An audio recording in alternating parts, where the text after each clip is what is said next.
South Africa in big trouble in after day two of the second test against Australia at the MCG. Um, Ultimately, we were completely buried by David Warner ultimately and Stephen Smith. I mean, it almost seemed like it was completely amazing from that perspective. And I think, yeah, it was a good performance. We have to give plaudits where it's due. And I will go into it a little bit more after this intro, of course, and get into the details of what my perspective is of this particular game. You guys need to please just bear with me. Obviously, a sleepless night, of course, because I was up through the whole night watching the game, and I got a slight headache now. At the moment, I did take some medication for it. Hopefully, it will also subside and I can get some sleep in because it's quite hectic.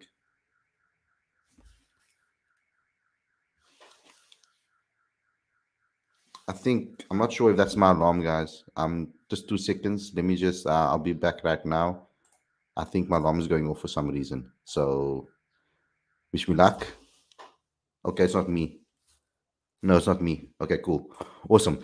Okay, guys, let's get back into the show.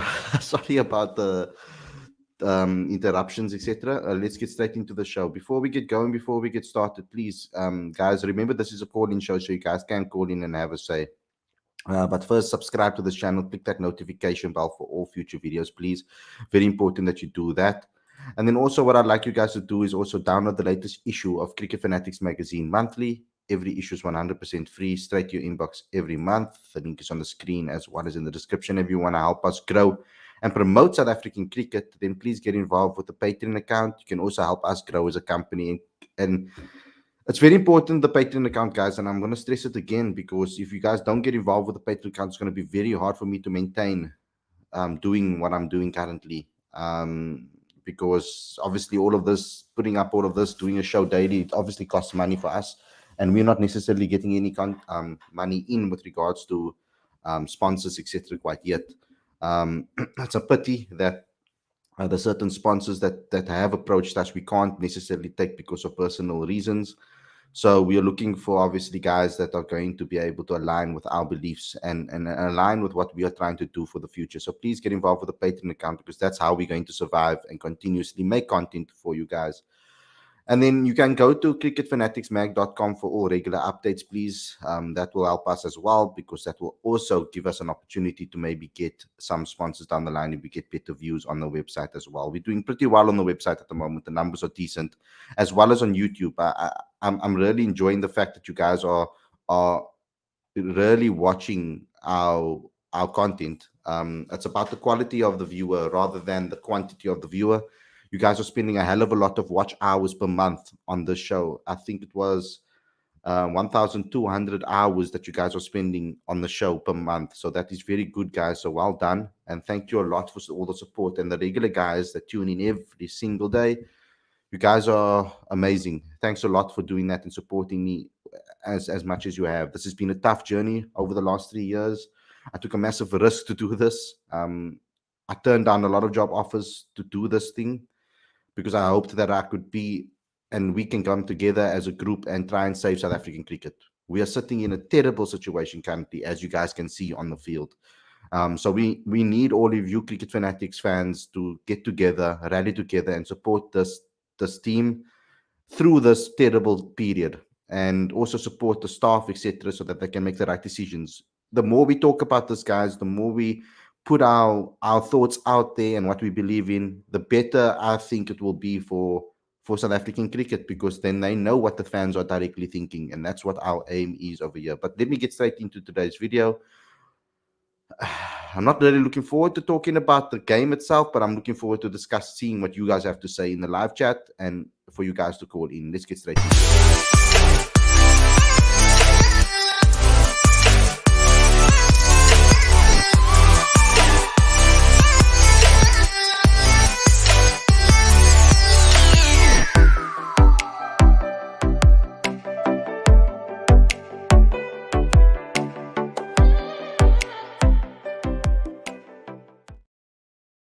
A very good evening. Welcome to Cricket Fanatics Magazine. This is your review show and daily show in one. I'm your host, Khalid, and this is the show where we talk about everything that has to do with the second test, day two, between South Africa and Australia at the MCG. So, uh, let me just start with my thoughts and my opinion on this particular game. In all honesty, Marco Janssen and Andrich Nokia are the only ones that really look like they are putting in full effort, 100% effort in with the ball. KG hasn't looked right to me for a long time, and we keep on saying that he's tired and he needs rest and maybe needs some time away from the game. But I've seen periods where he has gotten rest and he has that time away from the game. But to me, he's declining. His decline is happening quite quickly at a weird stage in the middle of his career. Um, he's bowling a lot slower than he was. He's not even consistently betting the 140 mark, which is a shock to me. So I don't know what the reason for his decline is with regards to his speed and stuff, but it doesn't seem as fearsome as he used to be. When Khalid Rabada ran in to bowl, batters feared him. They didn't look like they feared him in this particular match, particularly David Warner. I have to give props to David Warner. I mean, given what him and Smith went through after the ball tampering, yes, because of their own faults, etc. But what they went through over the last year and then coming back into cricket, for David Warner to score a double century on his 100th test is absolutely phenomenal, given the circumstances, given his form as well. His form from the last like 10 innings hasn't really necessarily been that great. On top of that, at his age, on top of that, playing against South Africa with all those, you could say, baggage at the behind him, that has followed him with regards to South African cricket. I mean, he has kind of been the enemy of the South African cricket team. Majority of people looked at him differently. Yes, most people wouldn't have maybe liked him at the beginning when he started to come onto the scene, but I think that gave people more of a reason to dislike him when he did that, when he was involved with the ball tampering scandal thing. And the mental strength, and I'm not going to be biased. I'm changing the way I think about things, guys, and the way I'm moving forward in life. And I'm open and honest with you guys on this channel. I speak to you guys. You guys are going to probably see a lot of maybe some contradictory things as you guys follow me for a long period of time, because I kind of say what I'm thinking and how I'm feeling, and my mind is constantly learning and developing, and my worldview is changing constantly. And over the last year or so, my worldview has changed a lot about how I approach certain things in life. I'm someone that's going to try and not hate things or compare things, and try to appreciate everything for what it is. For example, I want to try and appreciate cricket as cricket and separate that from the human aspect, because sometimes there are certain players maybe that you admire from a cricket perspective, but maybe from a humanistic point of view or personality point of view, you maybe don't like them. But I feel that I need to kind of separate the two, because you can enjoy a cricketer for his cricket or footballer for his football and not like him necessarily as a player or for the club that he's playing for. So I'm trying to be a little bit more neutral with regards to the way I look at things. And in this particular case, regardless of how I feel about David Warner and what I might feel about him as a player, well done for what you have done from a mental perspective, to be able to, with all those baggage. Can you imagine what it must have felt like for him mentally to sit there, like before South Africa, 100 test? You know that you got Anik Nokia running in and steaming in at 150, which he was doing regularly. His average in this particular day was 149. He reached 152, fastest bowler in this particular tour so far. And he went out there and was completely ruthless. For him to go to the media and tell the media that you're going to see the old Warner, and then for him to actually implement it and perform was phenomenal in my opinion. Because to say something is all good and to be confident, but to actually do it and back it up is incredible. It shows incredible mental strength and self belief. So congratulations to David Warner for that double century that he scored. He actually went off cramping, so that means that he can still come and bat tomorrow morning if they really want to really bury South Africa, which I think they want to do. I think they want to bat South Africa completely out of the game. But let me just share with you quickly the scorecards and show you guys what happened in this game. If you're getting up now and just watching the review and you missed the game and you want to catch up on everything that happened, that's what this place is for, guys. For you guys to catch up on everything, so that you guys don't have to wake up early in the morning and watch the game. You got us to cover it for you, so that you don't have to do that. You can still be yourselves and enjoy your life at the moment, because it's been hectic. It's been hectic getting up in the morning and watching this performance. It's been terrible, actually. So let's start. Um, First and foremost, let's start with what has happened today. So it's pretty simple. David Warner scored 200 of 254 balls, a strike rate of 78.74, 16 fours and two sixes. He was absolutely ruthless today. He attacked while he attacked with meaning. He focused. He was incredible. And what is fantastic, in my opinion, is the fact that he kept the intensity right till the end. I mean, at first I was looking at it. At first, I was looking at the particular innings, and I was like, "This might haunt him the way he's running hard between the wickets, etc." In this heat, look here, there is maybe slight excuse, a slight excuse, and that is probably that this was going to be the hardest day to bowl and the easiest day to bat. The wicket looked pretty flat, but it was 37 to 38 degrees, almost 40 degrees there at the MCG, and you could see how many players really cramped up, etc. And at first, we weren't giving them too much, to be honest. As at the beginning, we weren't giving them too much. They weren't necessarily scoring at an alarming rate. We got a couple of dot deliveries in there, maidens, etc. Not maiden overs, but dot deliveries in there. And at first, it was David Warner running hard between the wickets. But guys, can you see why I've asked South Africa to learn that, to learn how to run hard and smart between the wickets, not run desperately. David Warner was in full control of majority of the runs that he made. Okay, yes, that run out with regards to Honest Labuskaghni or Labuschagne, however you guys want to, everybody in Australia wants to pronounce it. That is one of the risks that you take, that you might run someone out if you're going to run with that intensity. But it is a good sign to show that you can maintain pressure on the opposition by running between the wickets, especially on a big ground like this. So yes, it did come back to haunt him later on. He obviously cramped up after the drinks break, and then again when he got his 200, and ultimately had to walk off the field. But he's already done his job. He's done exactly what he was supposed to do. Even actually exceeded expectations, in my opinion. But it wasn't alone. He batted with Steve Smith. Now, again, another amazing performance from Steve Smith. He really looked like he was going to get that 100. And the mental ability to be able to do this is amazing. For him to know that the history between South Africa and Australia, after everything that happened in the last test that the two nations played, for him to come out here, put that all aside, and perform, I'm sure he would have gotten some chirps from some of the players for this, or they would have gotten some chirps about the players about the ball tampering scandal. And for them to put that all behind them and to perform the way they do, and to channel that energy and channel that emotions into their performance was specifically impressive, in my opinion. From a South African bowler's perspective, I only can really say that Anrich Nokia really impressed me. Um, Anrich Nokia really bowled quickly, and he bowled with good lines and lengths. And as well as Marco Jansen, he impressed me too. He bowled really well. Kagiso Rabada, in my opinion, and Lungi Ngidi haven't really looked good. They look like they're really struggling. And Keshav Maharaj not really finding anything in with regards to turnover there. So it's very, very interesting. Um, It's very interesting to see how these bowlers are performing. They looked frustrated.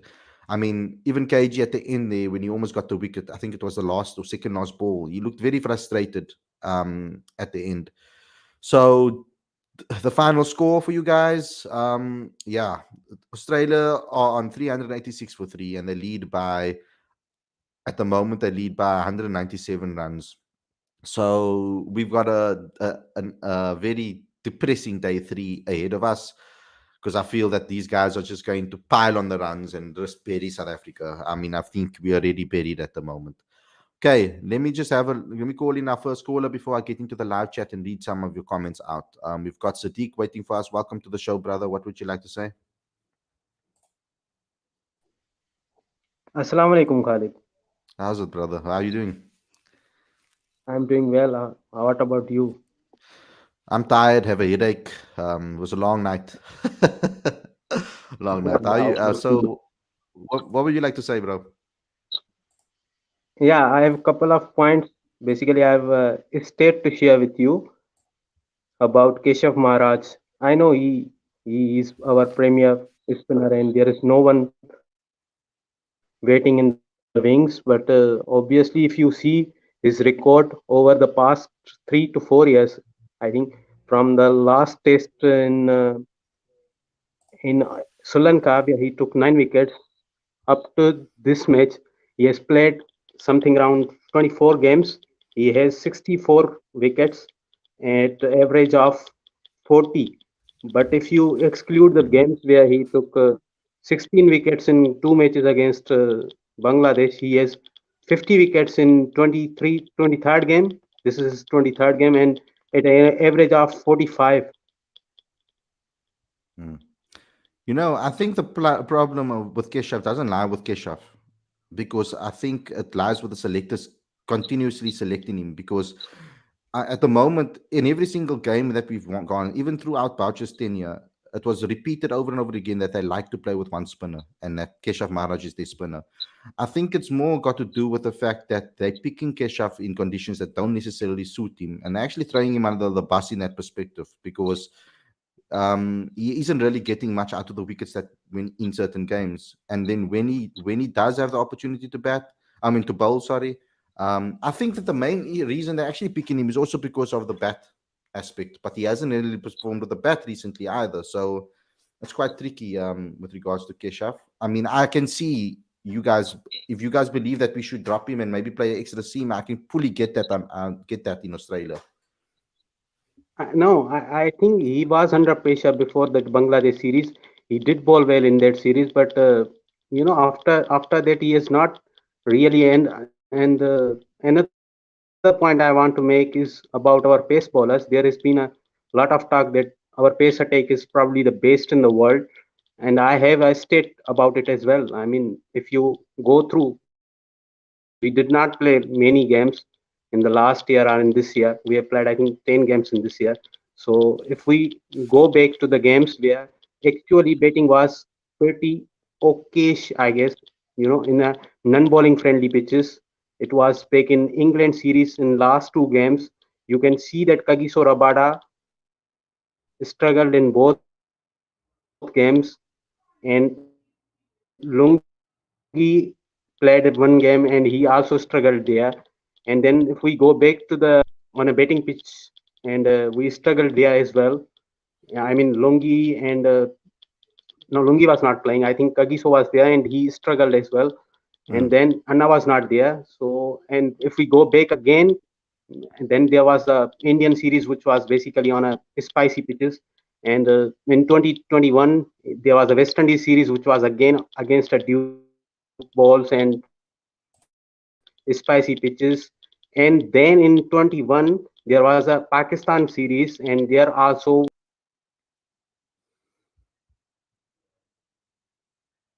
ish. We lost you, bro. Um, we lost you. So yeah, let's continue this conversation. And I'm gonna continue with you guys as well. In the live chat to see what you guys have to say.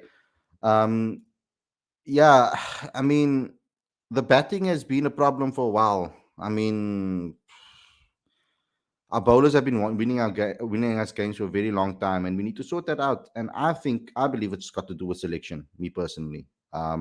So that's what I feel currently. Okay, let's get into the live chat. Let's see what you guys have to say as well. Remember, guys, the link to call in on the show is in the live chat, pinned to the live chat, I think, as well as in the description if you want to come and call in on the show. The only bowler that looks threatening is Nokia and maybe Janssen a bit. Everyone else just looks flat. They look very flat, and it's surprising to me against Australia. I thought that they really were because I was chatting to a friend and he was telling me that normally we always step up against Australia, and this is the one game that we always try, and it gives us that extra bit of motivation and gives us almost like that extra bit of energy to want to perform. And I'm not seeing the same how can I say the same energy coming from this team. They look very flat in certain aspects. Really abysmal bowling performance. I know bowlers save us every time, but leaking runs continuously. Only Nokia was good. Abada looks too tired. Kyle dropped easy catches. That was key point. I know he batted well, but should be taking catches from there and on and and didn't create chances at all. Losing by an innings is imminent. It was flat pitch, but our batters had other ideas. I don't think it was as flat on day one as it is on day two. There were a little bit of deviations over there as well, but it wasn't as flat as day two. We've got Sadiq back with us, bro.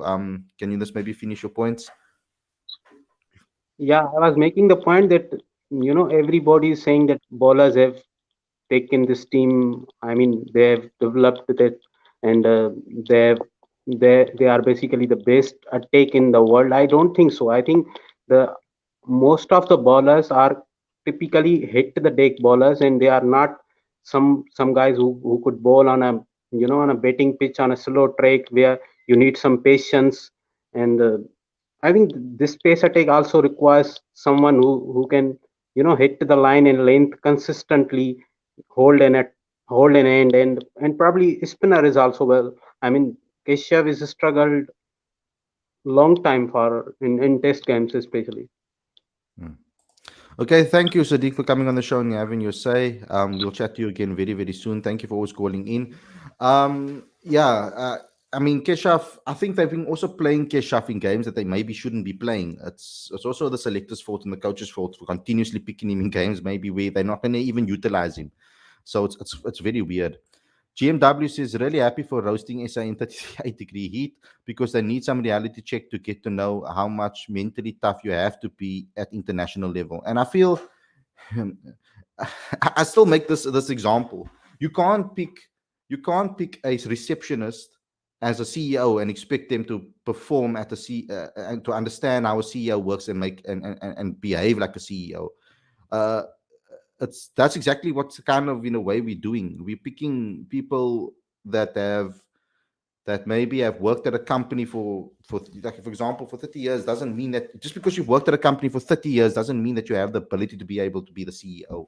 That's ultimately what I'm trying to say.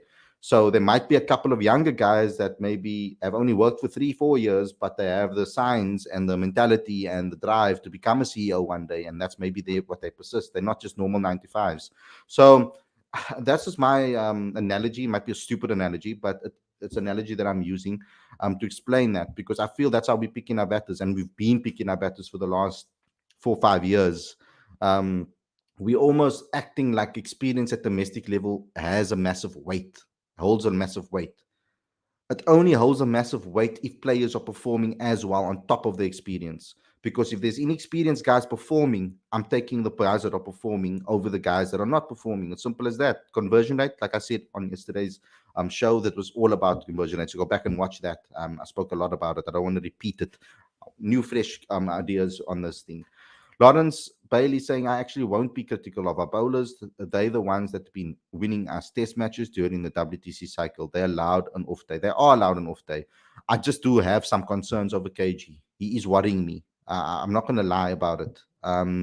He is worrying me at the moment because he doesn't look the same player with the same intensity. There are some games, yes, where he is phenomenal and I see, oh, the old age KG is back. But then all of a sudden, he sometimes falls back into that low energy mode. His body language, his facial expressions doesn't look happy, looks a bit tired, etc. on the field. And I don't think that's got to do with rest. I think that's got to do with maybe mental strain. I don't know what it is, why he's declined so much. There has been a massive decline, I feel, within his performances in recent times, at least over the last 2-3 years. Um, Lawrence, it was not an off day. There is a pattern building up. Rabada relies heavily on bowling conditions in his favour to take wickets a lot, like Ashwin, says Shoaib Hamza. Shailen Naidu saying, very disappointed to see Ngidi limp off with 7 minutes to go. South Africa's consistency in terms of line and length is an issue, apart from Nokia. That's what I was hoping with KG, that if eventually does lose his pace, that he'll be able to have the ball on a string and move it, reverse swing, out swing, in swing, and beat batters with his skill, because he used to he used to pull off some phenomenal wickets that could be likened to the likes of Dale Steyn, etc. So Dale, when he lost his pace towards his pace from 150s, etc., and he was bowling more 140s and 130s more continuous, or more 140s continuously, he kind of added more extra skills to his game. He learned how to reverse swing the ball, and he was really deadly. And I'm hoping that KG adds that into his mix. But what shocks me is that KG was a 150 bowler not so long ago, maybe 3-4 years ago. He was a 150 bowler. He was used to bowl 145, 150 almost consistently. Now he's looking like a 130 bowler, 130, 137, 135. He's dropped off phenomenally, which is surprising to me. And bowling in conditions that suit bowlers. It's on a pitch that is quite conducive for bowling in the last test match. And in this test match, in the first innings, it was a little bit conducive for bowling, more so than batting. But on day two, the pitch is flat, easy to bat on. There wasn't really many balls that were really hassling the opposition. It's been a really, it's probably a nightmare for these players. Walking out into the middle must have been a bloody nightmare in that heat as well. Can't blame bowling too much. It was a flat wicket. South Africa's batters should have capitalized and scored while they were batting. They did, and they didn't. It's not in favor of playing Lungi. I was not in favor of playing Lungi in this test. He looks unfit and not threatening at all. Don't think Ngidi has an injury per se. It just looks like it's cramp. But at least I hope so, because he does have an history of hamstring injuries. Very true.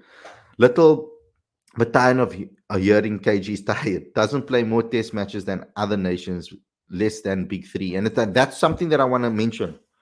When it comes to test cricket, he hasn't really played much, but in the past he has, when things were kind of equal. The big concern for me is with regards to the rebuild, and it makes it very tough for the director of cricket as well as the convener of selectors. I would like to see Enoch be very ruthless in the way that he approaches things, because this is it is what it is. Um, we are in a dire situation and we need to rebuild. And I feel that he needs to be ruthless, unlike the others in the past. I think there needs to be rational thinking over here. I think they need to pick on rational, logical decisions, make rational, logical decisions rather than picking on sentiment and feeling that people just deserve spots or Proteas caps just because they experience in domestic cricket. I don't like that way of thinking. I think we need to pick the best that can really help us grow over the next 5 years. I want to see a 5 year plan. Say, this is the team that we're going to pick, and we're going to hope that they're going to grow to become the team that we want them to be. So that is my opinion when it comes to that. Um, GMW says with 6-5 ratio, SA take draw out of the equation, so it's the wrong thinking. Need captain who can speak truth, unlike Algo, who often speaks what he and his team doesn't do. He often says things that like I feel like we want to hear, and when it comes to actually implementing this, doesn't work. Agreed, Lawrence. Just I don't want to witness my fast bowlers trudging off after day one. Just depletes morale even further, in my opinion. Aditya Singh says, I guess Markram should be back in test too, and it's time to give Aiden Markram all format captaincy if RSA want to excel. He has also under 19 World Cup for RSA under his captaincy. I agree. I like Markram as a captain. I'm a big fan of Aiden Markram. You guys know that. And we get along quite well. And I like his mentality and the way he thinks about the game. And also what I like about him as a captain, well, why I think he will work as a captain is because of his age and the when he was introduced into the Proteas team.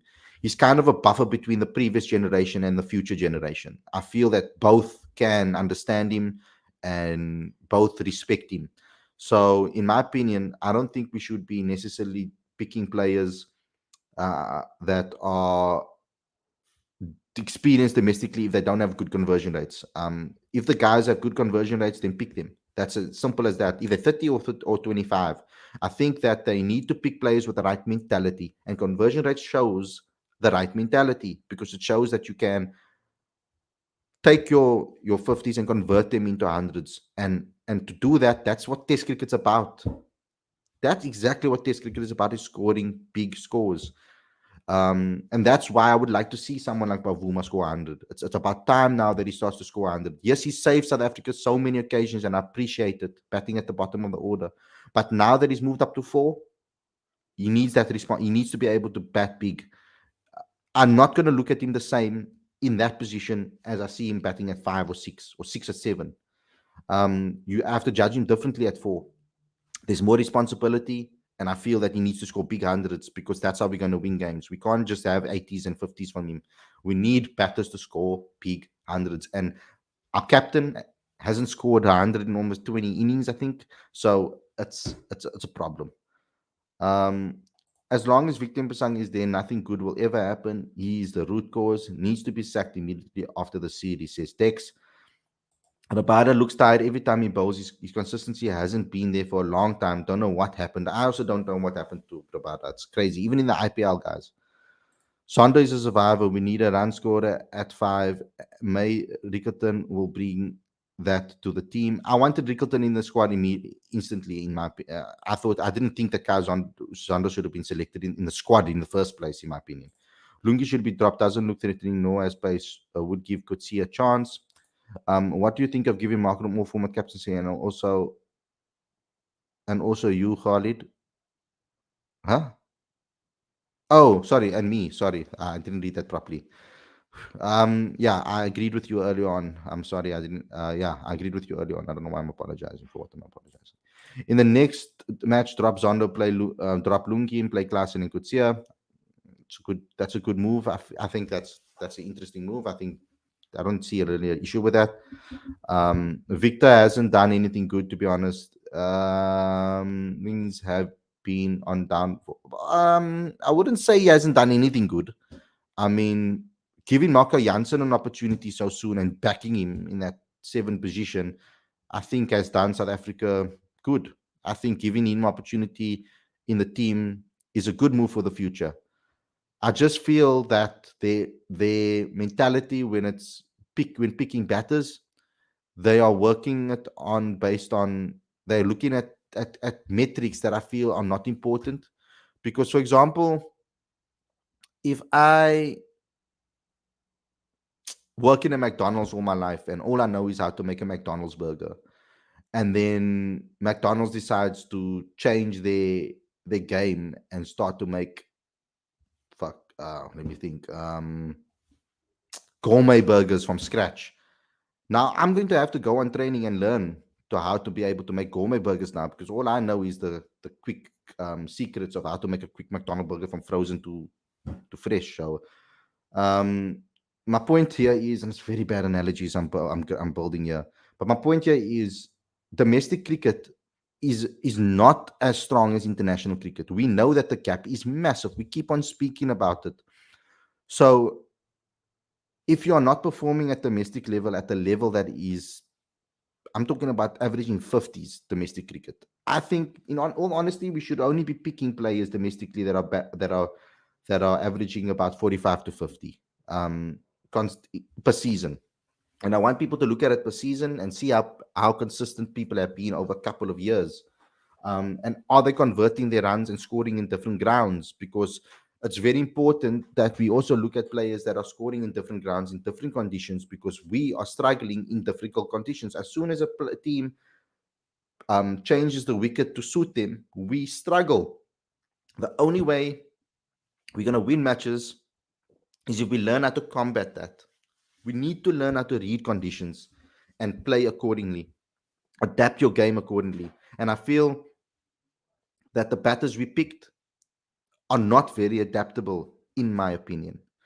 I feel that the batters that we picked are one track minded batters that can't adapt to the situation. So that is my opinion. But I might be wrong. You guys will have a different opinion to me, maybe. Okay, Khalid, in my humble opinion, I think that Enoch should pull the plug on Victor and Pat Maroney as selectors. Because if this continues, it falls on his head as a DOC and makes him look incompetent. And it's true. Um, you see, it's a tricky one. I've spoken to both Pat Maroney and Victor Mpasang, and I personally have gotten quite a lot of information out of them and trying to understand where they're coming from and what they're thinking. I feel that they are still young in the industry as selectors. They're not necessarily very experienced selectors, I would say. I mean, Victor went from under 19 selector straight into the selector role at the national level, and I think that maybe they can be not taught, but I feel that if Enoch gives them a certain amount, certain criteria that they need to look at, and explains the strategy of them going forward, I feel that will help Victor make better decisions because I think that Victor is a guy that he does understand the game. Let's not deny that, and he does have generally a a decent eye for certain talents, and I feel that he could do a good job if he was given the right support and guidance, and not just told what to do. But you're right, and I understand your point of view over here by saying that Enoch needs to be ruthless, and I agree. I think Enoch needs to be ruthless with decisions. I don't think there's any time for sentiment when it comes to this team. We need to be ruthless and rebuild properly. I'm talking about, so for example, which I didn't say in yesterday's game, I would rather risk a 25-year-old then he's going to go out for 20 or 14 or 20 or 35 deliveries than a 33-year-old or 32-year-old or 35-year-old getting 20 of 25.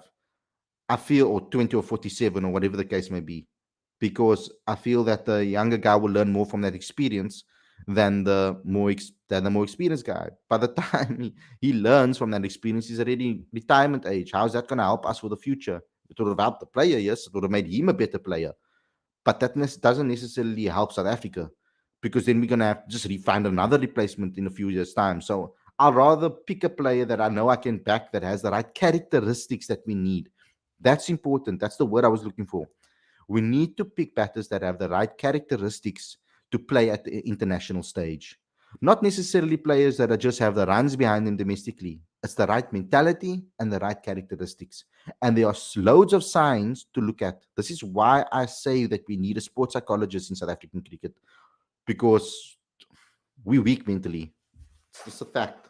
We're extremely weak mentally. We've got a couple of players that are strong mentally, but in general, we are very weak mentally.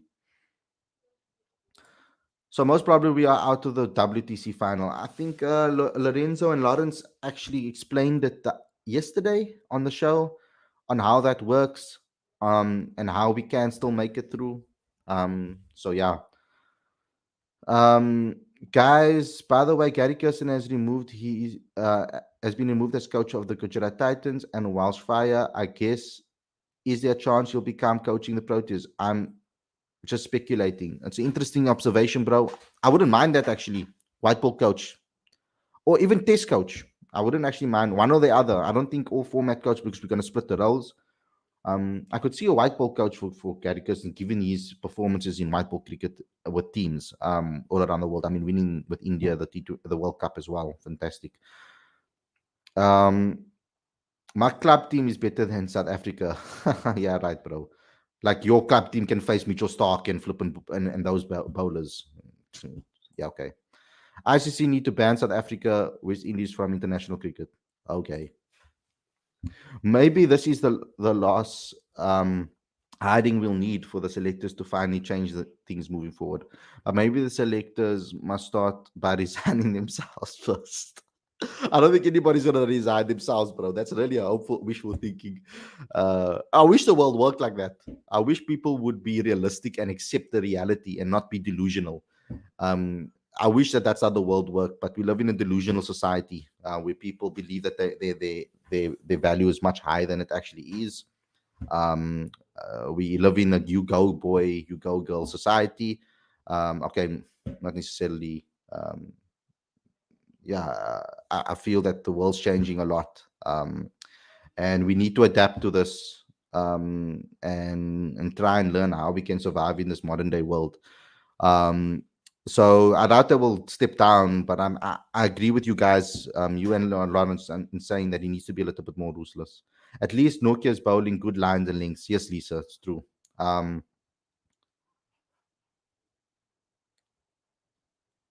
David Warner is father of South Africa, says Rawan Kohli. Okay, bro. Why does SA persist with players like Keshav Maharaj, Lungingiri? Keshav and can barely bat and can bowl decent spin. He's not exactly Ashwin to always be in the starting 11. Why could see out of the 11? Bro, I think that's a bit harsh on Keshav. I mean, Keshav's our best spinner that we've ever produced in South Africa. So, and he's won us a lot of games. They may be not picking him in positions or in games where the actual conditions suit him. Always, sometimes I feel they force him into the team, which I don't like. Um, so yeah, they just need to be a little bit better with regards to that. To be honest, I think it will be good for the Proteas to lose the series 0-3, but only this way there would be changes in the selection panel and in this useless batting lineup. So, which South Africa team will go to England? Go to England one days, as most players will be playing SA20 at the time. I think that they could possibly select the likes of Zubair Hamza as a comeback. I think maybe a guy like, I'm actually not sure, to be honest, what that team's gonna look like, and if they're gonna release them for the game. It's interesting. Absolutely right, Dex. The Markram will be the captain, hopefully. Agree with the people in the live chat regarding Nkwe. Nkwe must put his stample down now. That's the guy that can make these hard decisions, but it's decisions that have to be made. It's his job. Yes, he needs to make the decisions. Not in the middle of our Australia series, but like I said, I would have been a little bit more risky. I would have taken a little bit more risks before the series and start rebuilding against Australia, because I feel that we don't play a lot of test cricket. So say now, for example, this is the scenario. They pick a new team.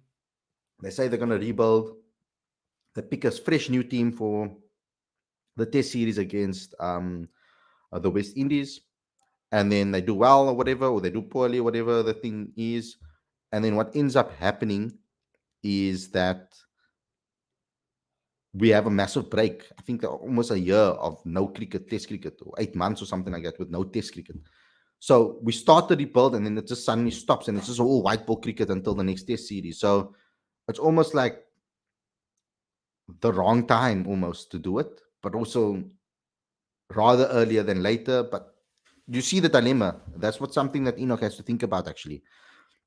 What is best for South Africa because of that, how little test cricket we are actually playing is not that great. Khalid blocked this new guy. Which guy? I don't know who you asking me to block. The quota system will destroy South Africa. Please improve your cricket, South Africa, and you. Um, okay, bro, that's your opinion. I don't agree. I agree that I've spoken about the quota system before, and I've said that I don't think necessarily the quota system should be enforced the way it has been so strictly in international cricket. I feel that it should rather be enforced lower down so that we can produce more Black African players rather than just picking average Black African players just for the sake of a quota. I don't like that. Um, at the moment, we do have good Black African players that deserve to be in the Proteas setup, so pick them. Simple as that. But ultimately, I feel maybe the restriction should be a little bit reduced.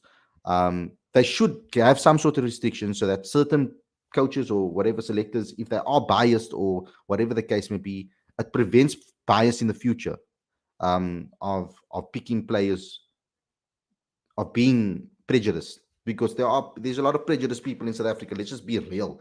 We can sit here and hide and talk about how we are democracy and how we had apartheid and it's been 25 years, but there is a hell of a lot of prejudice in this country. I flip and face it every single day.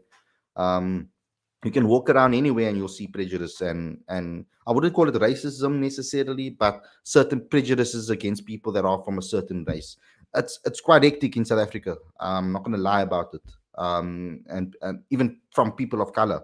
Um, so it's crazy, and I think that having a rule there or structure to prevent that prejudices from happening, from players not being picked because of their skin tone.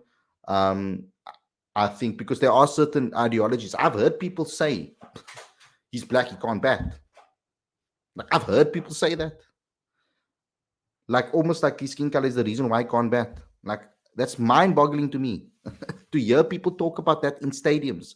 Like you standing around, I walk around stadiums and listen to what conversations are going around to try and get the understanding of what the teams are about, what the fans are thinking of. I chat to the fans, I say hello to them, I sit around and I sit in the stands to kind of get the environment.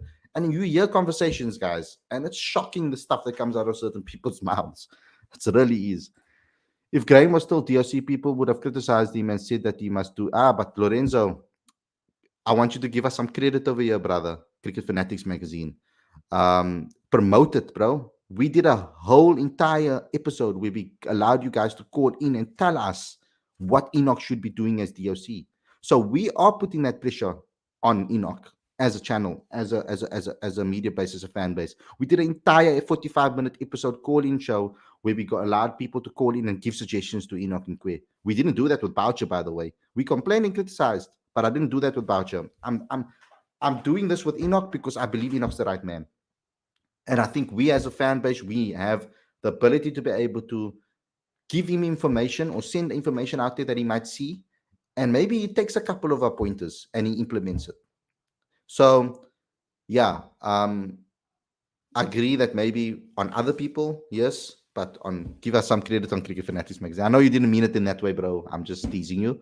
But yeah, we are trying. We are trying to give everybody equal criticism, etc. Make AB the village coach if possible. No, I wouldn't do that.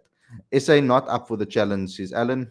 Kesh rocked up in Johannesburg against India, and Alga bowled him one over in the whole test. Sums up how they threw him under the bus. 100%. That's what I agree. They play him too much in situations that don't suit him, and then he looks bad, and then people want to say that he's a crap spinner. Play him in conditions that suit him more often. I mean, we've got seamers, we've got pace on the bench. We have 150 bowler on the bench that I think would have probably been a better asset to have on this particular wicket. And has no balls. It's very you guys are very critical very early, eh? I mean, he's literally been in the job like a couple of months, and you guys are already talking about him like you guys know him. He's barely had to make major decisions yet. There's a lot of planning involved with regards to everything, and you can't just come in here and just make decisions. It needs to be strategized. It needs to be laid out. And I know Enoch is that type of person. He's the type of person that has a strategic mentality. He had no say or no pull with regards to the T20 World Cup team. And he kind of didn't really have much say with the test team either because this test unit was already picked before. Um, and the chances of them changing everything ahead of this test championship so you have to think of it from their perspective too, and not from a fan's perspective. We might be okay to risk it and say on here, yeah, we'll risk it, we play youngsters. But in reality, you've got to do what they think is best for the team and right now. And I'm pretty sure that a lot of you guys out there would have wanted us to beat Australia, and the best chance to beat Australia is by picking um, players currently, I would say, that have already played for South Africa, that have that experience playing international cricket. Now, one or two, yes, there are one or two selections that I don't agree with, and that's the newer guys that they picked. I think Tinus de Bruin was a good selection. You could see how he batted, although he lost his wicket in a cheap manner. You can see what he was trying to do, at least, that he looked quite good until that moment. I feel Tim Babavuma needs to get his act in order. We need hundreds from him, big hundreds from him. It's about time now that he scores it. And I think that if he doesn't score 100 in this test series, it's going to make me feel a little bit differently about him, because I feel that at the age that he is at the moment, with the experience that he's had in international cricket, there shouldn't be too much excuses for guys that are experienced in international cricket. The same with Dean Alga, the same with the likes of Rassie van der Dussen now. I feel Rassie's played enough test cricket to understand how this level works. And and clearly the selectors dropped him because of that reason. Um, Enoch have loads of difficult decisions to make moving forward, and starting with the selectors is, in my opinion, his first task. And guys, let's be honest here. Enoch's been given a very, very difficult task as the director of cricket. We are in the worst, I feel, in the worst um, period of our cricket in history, in my opinion. I think that we are in a transition, stuck in a transitional phase for the last 4 years, never doing it in the right way. And Enoch now has to do things and restructure everything. And it's not, remember, guys, his only focus, his job is a lot harder than Graham Smith's. Let's be 100% let's work in reality and work with the facts. Graham Smith's only focus was the national team. He never really worried about anything else. His full focus was the national team, and with great backing of that, because we needed the national team to perform, and that was the main aim. And with Boucher as the coach, it was about immediate success. So he didn't really think about the rest. Enoch has to do the DOC role as the DOC should do his role. He's working on the youth cricket, domestic cricket, women's cricket, as well as the national team. His hands are in many, many parts, and he has to restructure everything before we get to a level where we feel that we have a structure in place that can work on its own. So that, because I know how Enoch's thinking here, I know what his mentality is like. I know that he wants to build a system that survives even when he leaves as the role. That is what a good transitional plan is. You put a system in place that can survive without people that put it in place. That, in my opinion, is something to look forward to the future, so that we can rotate the coaches, rotate the staff, but the structure and the mentality remains the same. And that's something that takes time to grow. A ideology, a mentality, a system, it takes a while to build those things. So we need to be patient with Enoch, because you can't compare him to Graham, because they didn't have the same role. They had the same role by title, but they didn't have the same role by actions, if you know what I mean. The whole balance is wrong. Big, what's CH?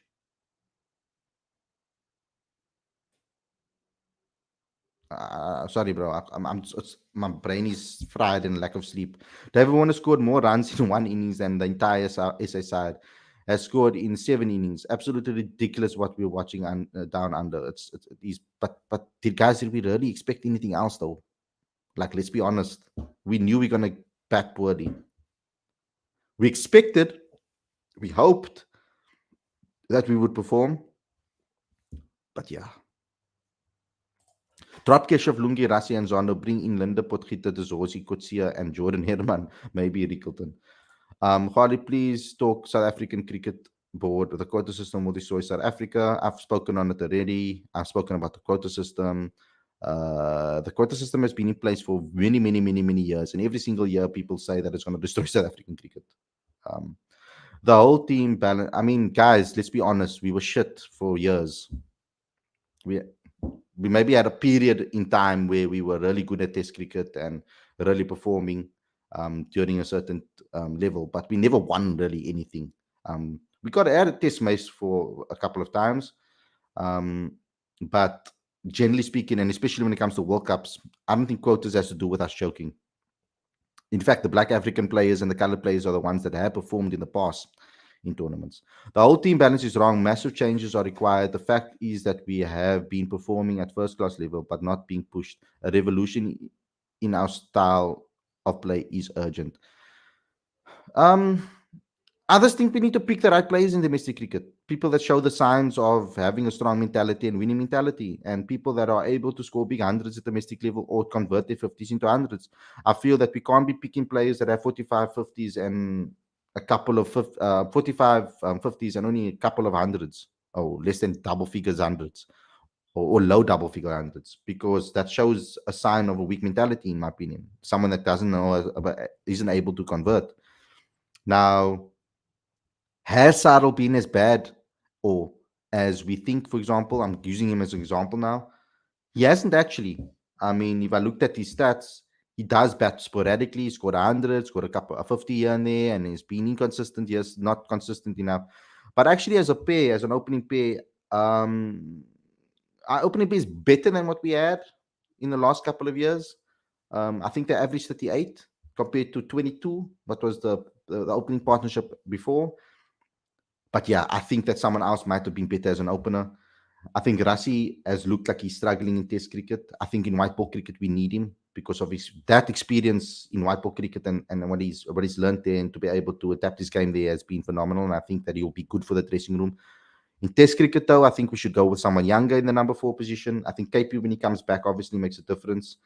I think we need to pick a number 4, someone that has attacking mentality, or not attacking mentality, understands his game, has a mentality. I think Tony DeZorge is actually a perfect player for that position.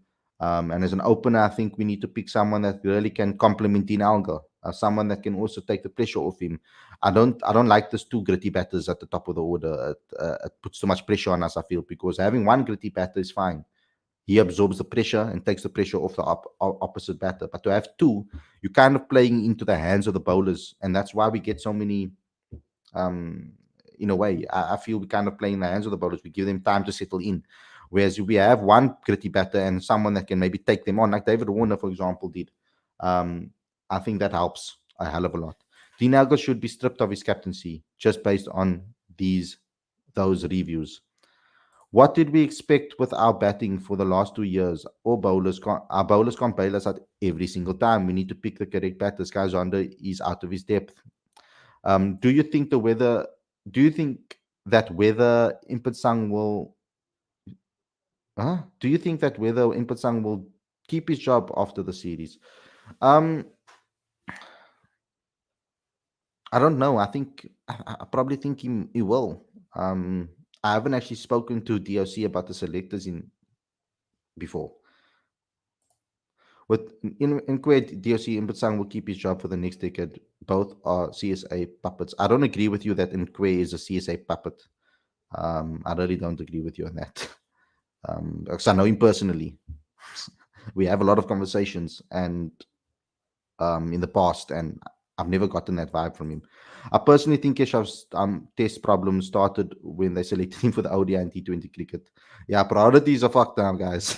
The Australians struggle with pace. Why wasn't Gerald Coetzee on an option for this game? He should have been. I agree with you. We have not been able to score 207 innings in Test cricket. How is that acceptable? It's not acceptable. There's a fear to drop big name players. No other countries have that fear. Hunger and passion is lacking, and I agree with you. We need to be a lot more ruthless, guys. A lot more ruthless. Okay, guys. Thanks a lot for tuning in. I hope you guys enjoyed this episode. I'm going to have to go and sleep right now. I'm dying here with my head is sore, it's throbbing. Was up all night since obviously I didn't nap much. I think I only napped 45 minutes yesterday. In between Premier League games, kind of. Woke up during I think the 10 o'clock game. So yeah, I'm really tired, and you can see how my eyes are just not able to stay open. So guys, thanks a lot for tuning in. I hope you guys enjoyed this episode. Don't forget to smash the like button, comment, share, subscribe, click that notification bell for all future videos. Don't forget to also support us by becoming a patron, guys, please. And also get involved in our give me a little PayPal for Christmas. Will really be appreciated. But become a patron today. Help us grow and promote South African cricket, and as well as help us grow and promote this company. We need you guys' help. If you want to continuously do this for the next couple of years and for the rest of our lives, and build a proper company going forward, we're going to need your help, because we don't have any sponsors at the moment, so there's not major income. All the income's coming from your guys' support, from Patreon and from YouTube. So please, guys, get involved. Please share the crap out of this video, smash the like button, etc. Please do that for us. It will really help us. And then go to cricketfanaticsmag.com for all your regular updates, because if we can increase our views on our website, that means that we can try and get sponsors that align with our models, because at the moment we've had to turn down sponsors that don't align with our beliefs and what we think and our models. So guys, thanks a lot for watching. Hope you guys enjoyed this episode. I'll see you guys again tomorrow with another review show. Hopefully South Africa can recover well. Hopefully, South Africa can get a couple of wickets, and because I think and give it a good go to try and take a lead against Australia. Highly doubt it the way they're batting at the moment. Travis Head looks in good form. Thanks a lot for watching, and I'll see you guys very, very soon. Peace out.